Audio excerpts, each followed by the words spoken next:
E fala, torcida São Paulina, começando mais um vídeo aqui no canal. No vídeo de agora, trazendo todas as notícias de hoje do São Paulo. Tudo que não tinha chegado no presidente Júlio Casares, agora chegou denúncia e a casa caiu para Júlio Casares. Ao que tudo indica, ele deve deixar a presidência do São Paulo numa reunião de hoje à tarde. Eu vou estar trazendo tudo pra vocês. Antes de começar, já sabe, deixa aí embaixo, deixa o seu like, se inscreva no canal, ative o sininho de notificações e comenta de onde você tá assistindo o vídeo. Comenta aí a sua cidade, o seu estado, pra eu mandar um salve pra você aí no vídeo, no próximo vídeo. Bora assistir o vídeo junto aí. No final, tu sabe, eu volto. A gente vai falar muito. Não queria falar sobre polêmicas, mas vamos falar muito dessa nova polêmica do Tricolor. Grátis eleitorais, deixa a descrição, sem mais enrolação. Simbora pro vídeo. Tem um impacto muito grande no futebol e é isso que os dirigentes do São Paulo vão tentar evitar que aconteça. O São Paulo, por enquanto, tem só 2 reforços, já vou entrar até na parte esportiva, né, Joãozinho? 2 reforços confirmados, que são o meio-campista Danielzinho, ex-Mirassol, e o goleiro Carlos Coronel, que vem da MLS, estava jogando no New York Red Bull. Tem já um pré-contrato com o lateral direito Lucas Ramon do Mirassol, só que como ele tem vínculo com o Mirassol até abril, ele por enquanto não pode se apresentar e é isso que o São Paulo tenta negociar com o Mirassol, né? A liberação dele antecipada para ele já vir fazer parte do elenco e treinar com a equipe. Mas os bastidores políticos estão pegando fogo, sim. Hoje o portal UOL noticiou que a Polícia Civil conduz 2 investigações de movimentações financeiras suspeitas. Uma dessas movimentações se refere a 35 saques de contas do São Paulo, totalizando o valor de 11 milhões de reais. E a outra movimentação suspeita é um depósito em dinheiro na conta do presidente Júlio Casares no valor de 1,5 milhão de reais. Júlio Casares já apresentou uma defesa, né, já emitiu uma nota em defesa dizendo que o valor é lícito e legítimo e que no curso das investigações tudo vai ficar esclarecido. Mas assim, são 2 momentos turbulentos. Em campo, porque o São Paulo precisa se reforçar para fazer uma temporada melhor, e fora dele, com o presidente sendo alvo de um pedido de impeachment, com denúncias que começam a aparecer e migrar o noticiário esportivo para o noticiário policial, né, Joãozinho? É complicado, eu fico até feliz de você trazer alguma coisa de futebol pra gente, a questão do Danielzinho chegando do Mirassol, que eu acho um bom reforço, inclusive, para o São Paulo, mas não tem como a gente seguir o Sport Center aqui sem falar de todo esse caos envolvendo o Júlio Casares. Falando do aproveitamento do São Paulo desde que Júlio assumiu o São Paulo. Em 2021, 52,9% de aproveitamento em 70 jogos, 22% o título da Copa do Brasil, não é mesmo que o Júlio Casares tanto clama, 55,8% de aproveitamento, 77 jogos, em 23, basicamente o mesmo aproveitamento do ano anterior com 71 jogos, em 2024, 55,4% em 68 jogos, e no ano passado, o pior aproveitamento do Tricolor sob o comando do presidente Júlio Casares, muito também pelo fato do finalzinho da temporada do São Paulo, que foi bem ruim, acabou ficando fora da Libertadores 2026. Breiler, você falou um negócio no começo do programa que eu concordo muito e eu queria trazer de novo à tona aqui no Sport Center, é a questão do Júlio Casares pensar não apenas nele, mas na questão do clube. Não querer, de qualquer forma, alegar que não é culpado e é tudo legítimo. Mas a renúncia do Casares hoje, ao invés de um processo de impeachment, seria uma calmaria diante desse maremoto que ocorre no São Paulo hoje, né? Uma medida necessária, porque o São Paulo, naturalmente, está diretamente envolvido nas denúncias, diretamente nas páginas policiais. Isso afeta a imagem, afeta a credibilidade do clube. Isso remete ao São Paulo de 10 anos atrás. É o caso do Carlos Miguel Aidar, presidente de São Paulo, que renuncia em 2015, também por denúncias e acaba caindo, né? Perde sustentação depois daquele áudio divulgado pelo Ataíde Gil Guerreiro, que repercutiu, um áudio muito comprometedor, mas por muito menos o Aidar caiu, porque essas evidências divulgadas na investigação policial complicam em muito a vida do Casares. Já tinha aquela denúncia de venda irregular de ingressos no ano passado, agora mais essa bomba, e é péssimo, e a gente já viu isso no Corinthians no ano passado, um presidente envolvido num processo de impeachment e precisando tomar decisões no futebol.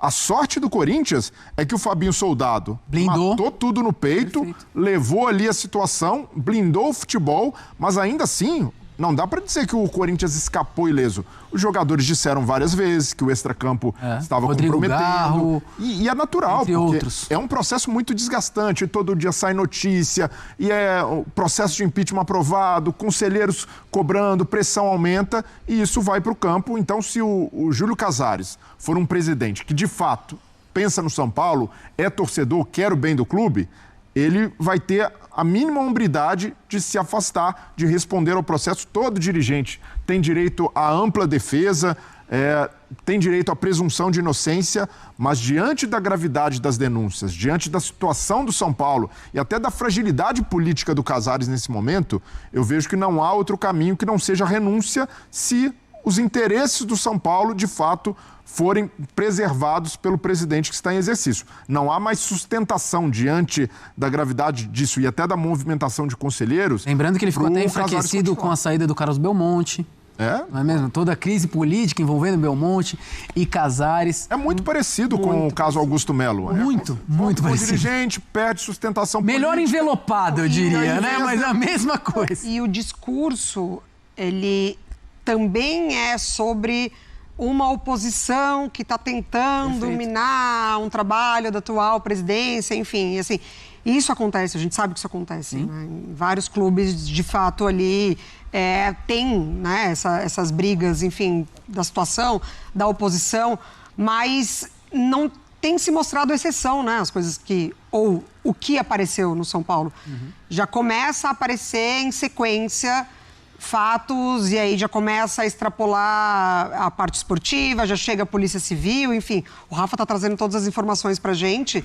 E aí, de fato, começar o ano dessa maneira é você estender muito um processo que vai prejudicar, querendo ou não, São Paulo, esportivamente falando. Assim, até o impeachment acontecer, até a votação, o Corinthians passou exatamente por isso, a torcida que toma a sede social do clube, e aí, enfim, até chegar aos jogadores, ao campo, ao Crespo, assim, é muito fácil. É muito fácil. Então, e agora, até aproveitando que o Rafa está aqui com a gente, Mari, para trazer mais informações, diante dessa bola levantada pela Mari, Rafa, como seguem os coligados do Casares, a oposição, essa reunião que está acontecendo aí na Alameda Jaú, como estão os que apoiam Júlio Casares? Aqueles que ele pode contar ainda? Existem alguns, obviamente. Como está esse apoio do Júlio Casares? Ele está cada vez mais enfraquecido mesmo? Ou ele ainda tem a confiança de que pode dar a volta por cima e deixar tudo isso para trás? Ó, Joãozinho, só pra gente pontuar, a reunião, na verdade, ela é na parte da tarde, tá marcada para as 4 horas da tarde. Boa. O que a gente entendeu do cenário que vai acontecer por aqui, e por isso que o Júlio Casares é esperado, ele faz parte desse conselho consultivo, ele é esperado justamente para que ele se posicione, ele fale diante dos outros membros do conselho consultivo o que está acontecendo, apresente as suas defesas, mostre os seus argumentos, e aí a gente imagina, né, a gente acaba tentando conversar com um com o outro, que diante disso, do que ele for expor, do que ele for mostrar, o conselho consultivo provavelmente vai aconselhá-lo, né, se entender que realmente ele não é o culpado, talvez aconselhe, não, então você fica no cargo, a gente vai fazer um parecer indicando isso, ou vai aconselhar, olha, talvez seja melhor você pedir o afastamento para que o São Paulo possa trabalhar com calma. É óbvio, eu estou falando de tendências, né? Não são fatos isso que eu estou colocando. Mas é o que a gente ouve, né? Que o Júlio Casares vai ter a chance aqui de expor tudo o que está acontecendo com ele, o que tem essas contradições todas que aparecem no noticiário. E óbvio, o quanto que o São Paulo está sendo afetado quanto a isso. O campeonato, como eu disse, começa numa data diferente dos últimos anos, já começa no sábado para o São Paulo. São Paulo joga contra o Guarani lá em Campinas. É pouco tempo de preparação, é pouco tempo de pré-temporada. E o Breyer citou o Corinthians com um trabalho que o Fabinho Soldado fez, blindando ali o futebol da crise política. O São Paulo tem essa dificuldade, porque com a saída de muitos dirigentes que faziam parte ali do departamento de futebol, a gente não sabe, a gente não tem ainda essa certeza que o departamento de futebol vai estar blindado contra esse noticiário político, contra essas crises que se somam. São 20 dias, é importante a gente lembrar isso, são 20 dias que o São Paulo vem aparecendo no noticiário também com essas notícias. Começou lá em 15 de dezembro, com a informação do Globoesporte.com, de que o camarote foi usado de modo irregular para a venda de ingressos do show da Shakira. Começou ali e desde então não parou. Então como que isso vai afetar ali o ambiente do futebol, né? Pois é, eu perguntei para o Rafa sobre essa questão dos aliados do Casares, como se posicionam hoje, porque até mesmo a Independente, torcida organizada do São Paulo, que por muito tempo era questionada de apoiar tanto o presidente, pelo jeito largou a mão, também lançou nota falando chega de circo e tal, então a gente vê que o círculo está se apertando para o Casares. Só que pensando em futebol, a gente está falando tanto o tempo todo aqui que isso pode chegar, afeta ou não afeta o departamento do futebol do São Paulo. O Hernan Crespo vai ter um trabalhaço agora em 2026, porque Paulistão batendo na porta, notícias do São Paulo apenas em páginas policiais. Como blindar? Tem um Fabinho Soldado lá, Brenner? Tem o Rui Costa, mas será que vai conseguir repetir o que o Fabinho fez? Vai ter sustentação para isso? Não dá para comparar, porque o Casares pode se apegar a esse momento. Olha tudo que aconteceu com o Corinthians em 2025, os caras foram campeões paulistas, terminaram a temporada felizes com o título da Copa do Brasil. Não dá, né? Mas se olhar pelo que aconteceu no ano e na temporada do Corinthians, foi um turbilhão. Não dá. E outra coisa também, se você parar para analisar, a gente está comparando tanto essa questão São Paulo e Corinthians, o Augusto Melo tinha acabado de chegar. A gente mostrou agora há pouco os números do Casares, está lá há 5 anos. Então, querendo ou não, o poder de Júlio Casares dentro do São Paulo é muito maior, né? É muito mais tempo de casa. O que é frustrante para o torcedor de São Paulo, eu citei aqui o caso do Carlos Miguel Aidar, o presidente que renunciou em 2015. De lá para cá, se passaram mais de 10 anos e na esfera político-administrativa, o São Paulo não evoluiu em nada. Parou no tempo. Nada. Não houve ali, depois de um caso escandaloso, né, um presidente renunciar por denúncias de corrupção, uma mobilização no Conselho de São Paulo, ou até mesmo da torcida. Teve uma mobilização, o Casares conseguiu ser eleito por mais um ano, né? Pois é, então, nesse caso, até andou para trás. Andou para trás, então, cara. Não houve democratização na política do São Paulo, os mesmos continuam se revezando no poder, então isso é muito frustrante e, naturalmente, atinge o futebol e o São Paulo já começa a temporada, de certa forma, com esse olhar muito pessimista, porque não sabe nem se o Casares continua como presidente e como que Crespo, as pessoas internamente no São Paulo vão reagir a isso, sobretudo os jogadores. Bom, eu vou agradecer a participação de Rafael Valente, já que a reunião é de tarde. Aí, Valente, eu sei que você vai ter muito trabalho ao longo dessa terça-feira, tudo de bom, e vai trazendo notícias ao longo da nossa programação, beleza? Beleza, Joãozinho, só deixa eu fazer só uma correção. Eu falei que o São Paulo estreia contra o Guarani, não, estreia contra o Mirassol no sábado. E é isso, né? A gente vai ver como que o ambiente vai ser protegido nesses dias para que pelo menos o futebol não seja afetado. E só também acrescentando, você falou, né, da questão do Júlio Casares e os seus aliados, foram 57 assinaturas de conselheiros pedindo o impeachment. Dessas 57 assinaturas, 13 eram de conselheiros considerados da situação. Então você vê que até o grupo, parte do grupo que apoia o Júlio, tem gente que entende que talvez não deva continuar, né? É uma questão que agora ela está totalmente exposta para o público, o torcedor de São Paulo está muito preocupado em relação a isso. E respondendo à pergunta sobre a renúncia do Casares, diante dessas denúncias feitas pelo UOL, por essas matérias, né, até dar o crédito a Danilo Lavieri e Pedro Lopes que estão publicando isso, o que eu tenho de apuração, e eu conversei hoje de manhã com muita gente, desde ontem à noite, quando a história já estava pipocando nos bastidores do São Paulo, não, Casares não vai renunciar diante dessas denúncias. O presidente Casares, ele entende que nesse momento seria, né, e ele falou isso a aliados, ele entende que se ele renunciar agora seria uma confissão de culpa. Então assim, o Casares não vai pedir renúncia, não vai sair ou não vai se afastar da presidência do São Paulo, ele vai enfrentar essas acusações todas. Conversei com pessoas que estiveram com o Casares hoje pela manhã e essas pessoas me disseram o seguinte, essas fontes, que o Casares entende que com seus advogados, com seu corpo jurídico, ele tem como responder a todas essas acusações do inquérito, a toda essa investigação que está sendo feita, que está em curso. Dos saques, que teriam sido saques de premiações, de conquistas do São Paulo, mas o agravante dessa situação toda é que dentro desses saques foram pagas contas E aí contas em nome, por exemplo, da Mara Casares, que é a ex-mulher dele, que já se afastou do Conselho Deliberativo, que já se afastou das atividades dentro do clube. Inclusive, recentemente foi até um cartório na Santa Cecília para colocar ali bem claro que o Casares não tem nada a ver com as acusações que estão sendo feitas, essas acusações em cima dela. Tipo, ela tirou do lado do o peso do Casares Tá. em relação a isso. E ela protocolou isso, documentou isso em cartório, né, que vai responder à questão do camarote, que é outra investigação, linha de investigação do Ministério Público, enfim, da polícia. Essas acusações em cima do São Paulo, esse documento, esse inquérito, ele tem cerca de 140 páginas. Nossa. Então são muitos assuntos, são muitas pessoas citadas nesse inquérito.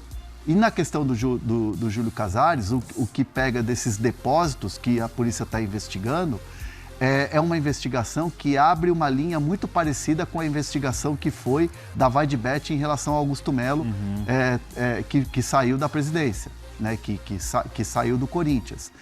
Então é um desenho que a polícia faz muito em função daquilo que aconteceu no Corinthians, tanto que é o mesmo delegado, o doutor Tiago Fernando. Então, assim, é uma delegacia que trata de assuntos de lavagem de dinheiro, trata de assunto de corrupção, trata de assuntos ligados a esse tipo de crime. Então, o São Paulo tem a obrigação de responder, está colaborando com a Justiça. O São Paulo soltou uma nota, o próprio Júlio Casares nas redes sociais agora há pouco também colocou uma nota feita, né, assinada pelos advogados que estão trabalhando com ele nesse caso. Então o São Paulo entende que enquanto não tiver nenhuma prova, enquanto não tiver nada que seja assim prova cabal de que há um crime, de que há algo ilegal dentro do clube, o São Paulo vai colaborar.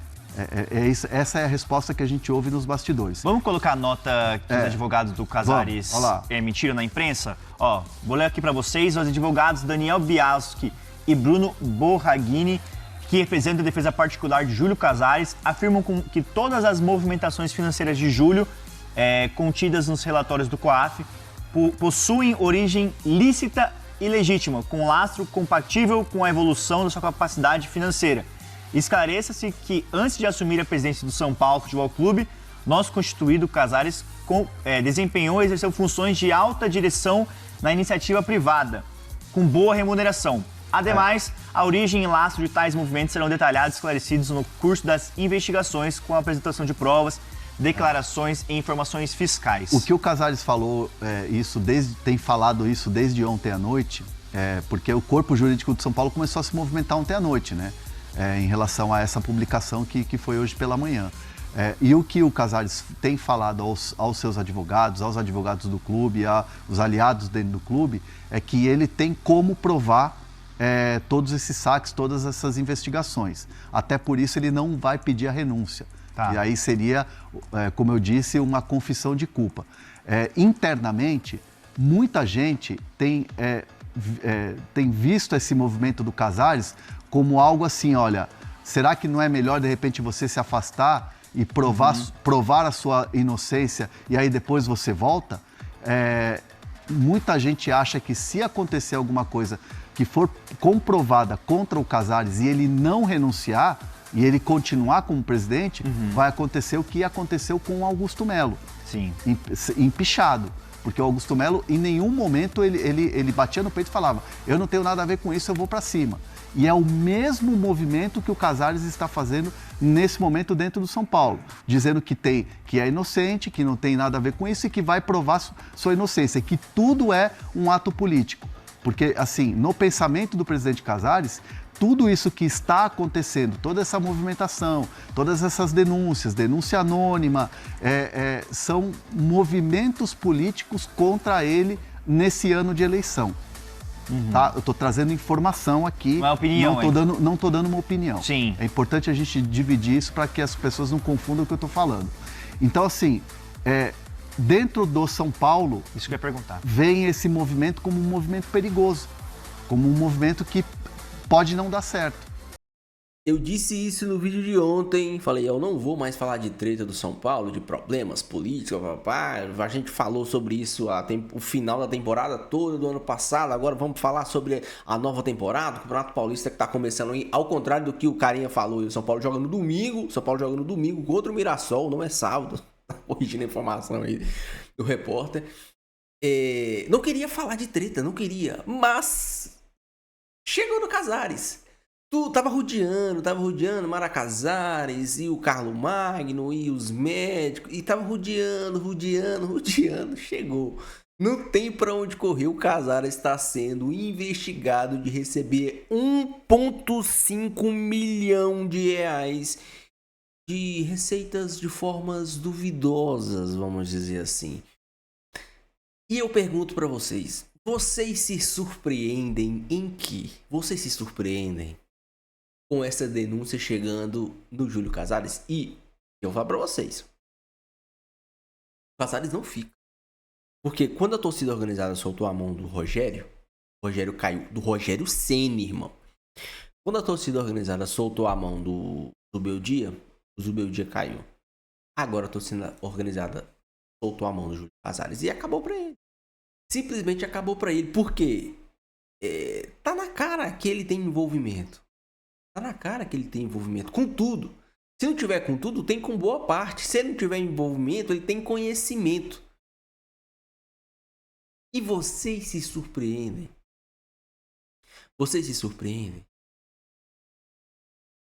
O Marcos Leonardo, no meio do ano passado, foi oferecido ao São Paulo, tava tudo dando certo e tal, até que o time lá, o Al-Ain, Al-Hilal, sei lá, começou a fazer jogo duro. 12 milhões de reais pediu pelo empréstimo do jogador. 12 milhões de reais. 12 milhões de reais é dinheiro de pinga no futebol de hoje. Dinheiro de pinga. Pra vocês terem uma ideia, o Léo Pelé foi vendido por 17. O Rodrigo Nestor foi vendido por 17. O Michel Araújo foi vendido por 15. Ah, mas era empréstimo do Marcos Leonardo jogando na Arábia com Al-Hilal bancando boa parte do salário dele. Ok. O Al-Hilal pediu 12 milhões. Os desvios do São Paulo chegam a 11 milhões. Então o São Paulo não tinha 12 milhões para pagar pelo empréstimo do Marcos Leonardo, mas tinha 11 milhões para serem desviados.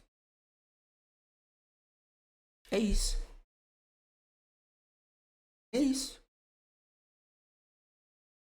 Vocês veem as prioridades do São Paulo, que o São Paulo se tornou? O São Paulo até hoje não caiu. Porque, primeiro, sempre tiveram equipes piores que o São Paulo. E segundo, a torcida do São Paulo, nos piores momentos do São Paulo, carregou o time nas costas. Ano passado, se o São Paulo tivesse naquela draga que estava com o Zubeldia, a torcida do São Paulo não ia abandonar o time como abandonou. Porque a gente sabe, a torcida do São Paulo cansou. Não vou falar que a torcida do São Paulo abandonou, mas a torcida do São Paulo cansou. Cansou, pô. O time não ia cair, o time não ia chegar na Libertadores, o time ia ficar no limbo do 7º, do 8º lugar. A torcida de São Paulo simplesmente cansou, parou de ir no Morumbi, parou de ir nos jogos. E é super aceitável cansar. Super aceitável. Eu também cansava. Mas lá atrás, em 17, nos anos que o São Paulo quase caiu, a torcida do São Paulo entendeu que era fator fundamental para manter o time na Série A. Ano passado não precisou disso. Eu teve aquela arrancada com o Crespo, o São Paulo ficou no limbo ali. Ficou sem problemas para cair. Mas esse ano, irmão, é lutar por 45 pontos mais uma vez. O Casares vai sair, ninguém sabe quem vai vir. O São Paulo continua sendo um clube quebrado. E a gente vai viver nisso. Nós vamos viver nisso por mais alguns anos. O São Paulo está tentando se reestruturar. Uma das poucas coisas boas que o Casares fez é esse plano de reestruturação financeira do São Paulo, que realmente tem que ser feito. Se o São Paulo quiser competir a nível, o São Paulo tem que se reestruturar financeiramente. O FIDIC foi uma boa saída, sim. Muita gente que discorda, mas o FIDIC foi uma boa saída. Só que você tem amarras financeiras. Se você fizer tudo da forma correta, conforme os anos forem passando, você vai tendo um valor de investimento sendo liberado aos poucos. Até quando o São Paulo quitar os seus... que ferra o São Paulo hoje são os juros bancários. Então, quando o São Paulo... não vou falar quitar, mas pelo menos amenizar os juros bancários que o São Paulo paga hoje, beleza, o São Paulo já vai poder ter poder de investimento. Mas nós vamos... todo esse projeto, tudo que está acontecendo no São Paulo hoje, é pensado para 2030, o ano do centenário do São Paulo. Mas com polêmica atrás de polêmica, com desvio atrás de desvio, com um time medíocre atrás de time medíocre. É isso que o São Paulo se tornou. Um time medíocre. O clube do São Paulo é o maior clube do Brasil, ponto. Mas o time, esse time do São Paulo, você tira ali o Caleri, o Lucas, Arboleda, Marcos Antônio e o Wendel se voltar a jogar bola, que o Wendel foi um lateral nível de seleção. De resto, quem do São Paulo que salva? Pode colocar ali o Alan Franco também? De resto, ninguém é jogador a nível de São Paulo, os que estão lá. Ninguém é jogador de nível de São Paulo. O São Paulo é um time medíocre, mas que bem treinado consegue algumas coisas. Deus ajude, Deus queira que o Casares realmente seja deposto na reunião de logo mais. E que os rumos do São Paulo Futebol Clube mudem. Deixe a sua opinião, deixe seu comentário, não esqueça de deixar o seu like e se inscrever no canal. Com Deus, até o próximo vídeo. Valeu.